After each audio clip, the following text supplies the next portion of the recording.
এসে পৌঁছেছি আলে। এখান থেকে এভারেস্ট দেখা যাচ্ছে।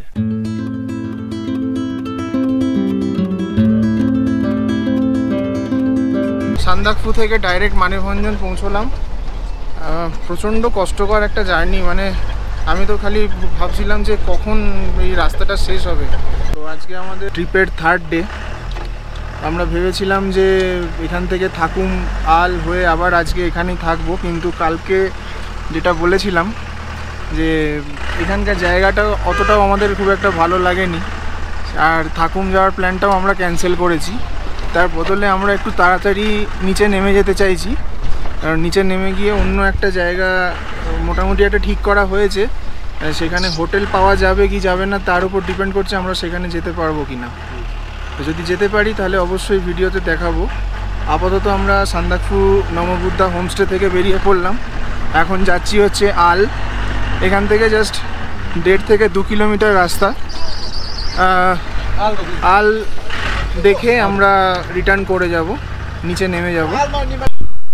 আমরা জাস্ট 10-15 মিনিটের মধ্যেই, রাস্তা প্রচণ্ড খারাপ তাই আলাদা করে ভিডিও করিনি, মানে সে বলার অপেক্ষা রাখে না রাস্তার যা অবস্থা।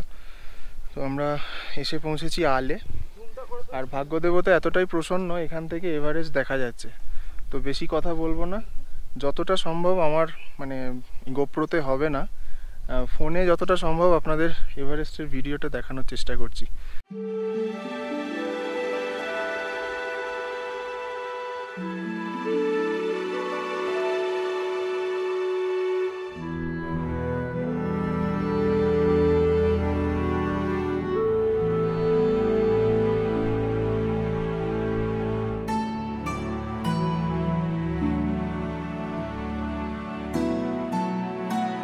আমরা সান্দাকফু থেকে ডাইরেক্ট মানেভঞ্জন পৌঁছলাম।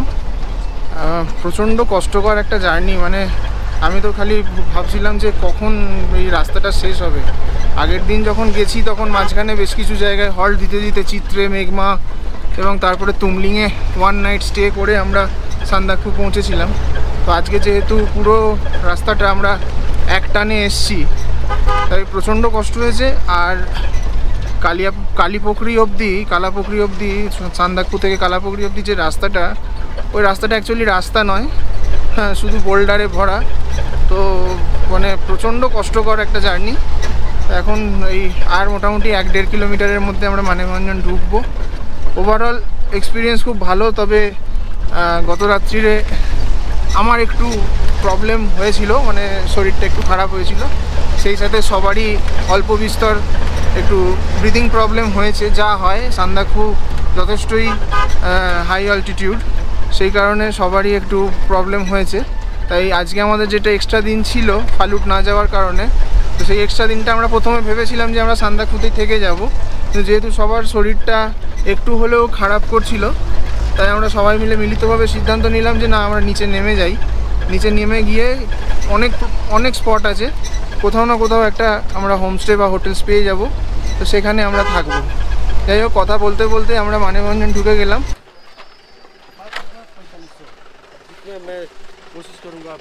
সান্দাকফু থেকে মানেভঞ্জন ফিরে ওখানে নামার পর সবাই মিলে যা ডিসিশন হলো, তাতে করে তাবাকোশি প্রথমে যাওয়ার কথা হয়েছিল, কিন্তু তাবাকোশিতে পরপর প্রায় 8 থেকে 9টা হোমস্টেতে ফোন করে কোনো হোমস্টে খালি নেই। তো স্বাভাবিকভাবেই চয়েস পাল্টাতে হলো। তো আমরা এখন যাচ্ছি এই ভাই সাহেবের গাড়িতে।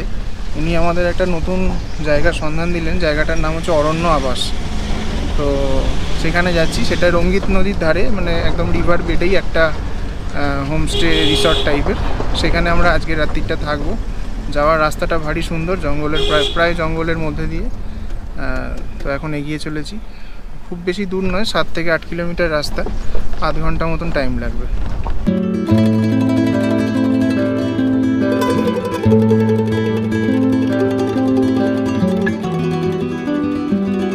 ফাইনালি আমরা এসে পৌঁছেছি রঙ্গিত মাজুয়া হোমস্টে। আর এই হচ্ছে রঙ্গিত নদী, এখান থেকে নেমে আসছে। চাইলে এই নদীতে চানও করা যায়, আমি করিনি কিন্তু আমার সাঙ্গপাঙ্গরা সবাই করেছে। জায়গাটা একদম নিস্তব্ধ, নিশ্চুপ, কোথাও চারিদিকে কিছু নেই, শুধু সবুজ আর সবুজ। আর এই নদীর আওয়াজ।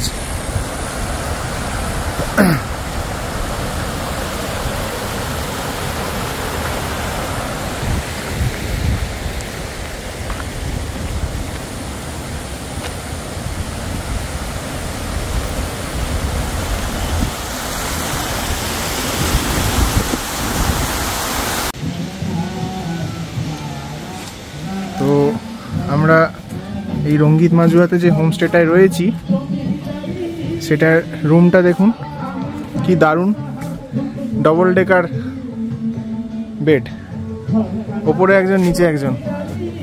যদিও এই ঘরে টোটাল 8 জন থাকতে পারবে, আমরা আছি টোটাল 5 জন, কিন্তু আমাদের পুরো ঘরটাই ছেড়ে দিয়েছে। এটা একদম অন্যরকম, আমার তো খুব ভালো লেগেছে। আমি এই বেডটায় আছি, আর এগুলোতে বাকিরা সব আছে, মানে ছড়িয়ে ছিটিয়ে থাকা যাবে আর কি। অনেক বড় রুম, সেই সাথে টোটাল 8খানা বেড, খুব সুন্দর।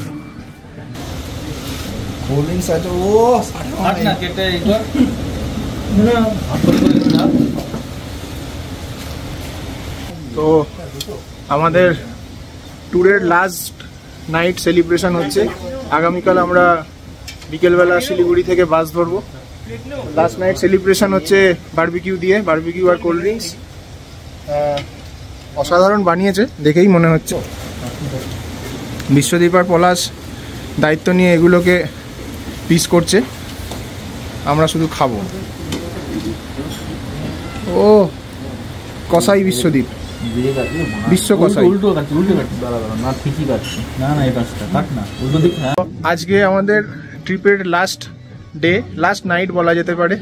তো আমরা অলরেডি বারবিকিউ দিয়ে সেলিব্রেশন শুরু করেছিলাম। এখন বেরোবো একটুখানি রাতের অন্ধকারে, হাতে টর্চ জেলে জঙ্গলের মধ্যে পায়চারি করতে। তো চলুন, অন্ধকারে কতটা কি মানে দেখতে পাবো জানি না, জাস্ট একটা অন্যরকম ফিলিংস।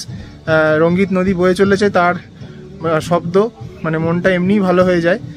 এবার টর্চ জেলে রাতের অন্ধকারে একটুখানি পায়চারি করে চলে আসবো, দেন ডিনার করে শুয়ে পড়বো। কালকে সকালবেলা 9টার সময় বেরোতে হবে শিলিগুড়ির উদ্দেশ্যে।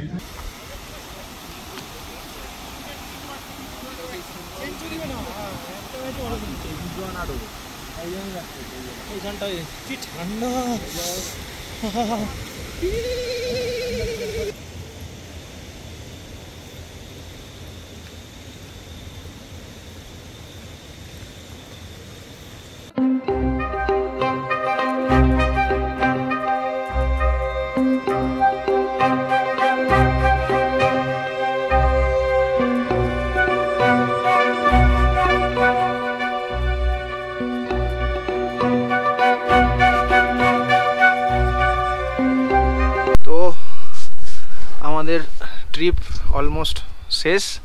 আমরা এবার আজকে সব খাওয়া দাওয়া করে ব্রেকফাস্ট করে সকালবেলা, আজকে অনেক ভোরই উঠেছি আমি, মোটামুটি 5টা সাড়ে 5টা নাগাদ উঠে পড়েছি।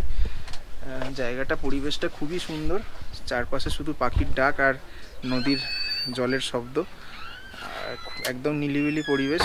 আবার আজকে একটু বাদে শিলিগুড়ি নেমে যাব, আবার সেই চারিদিকে ডিন অ্যান্ড বাসেল। তো যাই হোক, এই যে হোমস্টেটায় ছিলাম, এটার গ্রামটা হচ্ছে মাজুয়া গ্রাম। মাজুয়া গ্রামের রঙ্গিত মাজুয়া হোমস্টে বা স্মৃতি হোমস্টে হিসাবেও আপনারা গুগলে সার্চ করলে খুঁজে পাবেন। হোমস্টেটা খুবই ভালো, আমার দিক থেকে তো রিভিউ অবশ্যই 5 স্টার। রান্নাবান্নাও খুব সুন্দর। আর এখানকার চার্জ হচ্ছে, প্রথমে এরা 1,500 টাকা বলেছিল পার হেড পার ডে, কিন্তু সেটা আমরা বার্গেনিং করে 1300 টাকায় নামিয়ে এনেছিলাম। আর এই 1300 টাকার মধ্যে লাঞ্চ, ইভিনিং স্ন্যাক্স, ডিনার আর নেক্সট দিনের ব্রেকফাস্টটা ইনক্লুডেড। তো ঠিকই আছে, আমরা 5 জন ছিলাম, 6,500 টাকা। আর আমরা বিকালে সন্ধ্যের দিকে যে করেছিলাম, বারবিকিউ করেছিলাম, সেটার জন্য 2 কিলো মানে 700 টাকা পার কিলো, অল ইনক্লুসিভ। তো টোটাল 1400 টাকা সেটার জন্য চার্জ করেছে। তো অলমোস্ট সব ঠিকঠাক। তো চলো আমরা এবার বেরিয়ে পড়বো শিলিগুড়ির উদ্দেশ্যে। তো আবার একটা খুব সুন্দর ট্রিপ প্রায় শেষের পথে। এবারে টিমটাও খুব সুন্দর ছিল। পলাশ এবং বিশ্বদীপ আমার বহু পূর্ব পরিচিত, তারা আমার কলিগ, তারা আমার বন্ধু, আর আমার ভাই ছিল, পলাশের ভাই ছিল। তো সবাই মিলে আমরা খুব এনজয় করেছি। দেখা যাক এবার নেক্সট ট্রিপ কবে হয়, হয়তো স্থান বদলে যাবে, যারা আমরা টিম মেম্বাররা এসছি তারা বদলে যাব, কিন্তু আমাদের ট্রিপ হতে থাকবে। চলো আবার রাস্তায় দেখা হচ্ছে। ওখানে এখানকার দুটো পাহাড়ি বাচ্চার সাথে আলাপ জমিয়েছে, তাদের সাথে খেলা করছে। হাই, क्या नाम है? हाँ, समझ में नहीं आ रहा है। नहीं हित। अच्छा, कौन सा घर है तुम्हारा? कौन सा घर है? घर कौन सा है? ऊपर है। अभी क्या खेल रहे हो इधर? अच्छा, कौन सा क्लास में पढ़ते हो? कौन सा क्लास में पढ़ते हो? अच्छा, तुम्हारा? सब एक साथ 5 में। स्कूल कितना दूर है यहाँ से? बहुत दूर है। पैदल जाते हो या गाड़ी आता है लेने के लिए? पैदल जाते हो? बाप रे।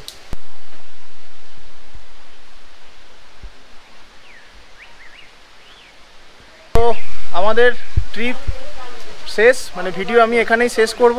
তার কারণ হচ্ছে যে রাস্তায় আমরা এসেছিলাম সেই রাস্তাতেই আবার ফিরে যাব, নতুন করে দেখাবানোর কিছু নেই। তো আবার আমরা নতুন কোনো জায়গায় একসাথে ঘুরতে যাব সেই আশা রাখি, কি তাই তো? অবশ্যই হবে আবার। চলো আবার পরের ভিডিওতে দেখা হচ্ছে, ততদিন ঘুরতে থাকুন, আনন্দে থাকুন, ভালো থাকুন, বাই, টাটা।